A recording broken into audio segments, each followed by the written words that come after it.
So to delete all the old updates on Windows 11, click on this PC, then go to folder where you install your Windows, then click on this Windows folder.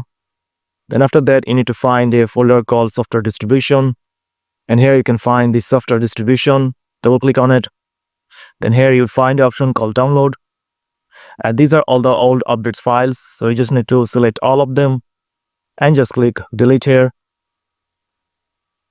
and it will start to delete all the older updates files on your PC.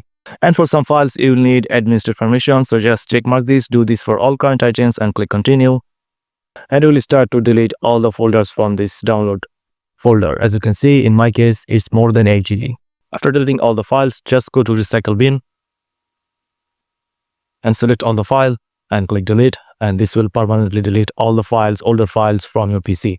That's it guys, this is the video that I'll share with you. If you found this video helpful, please subscribe and thank you for watching.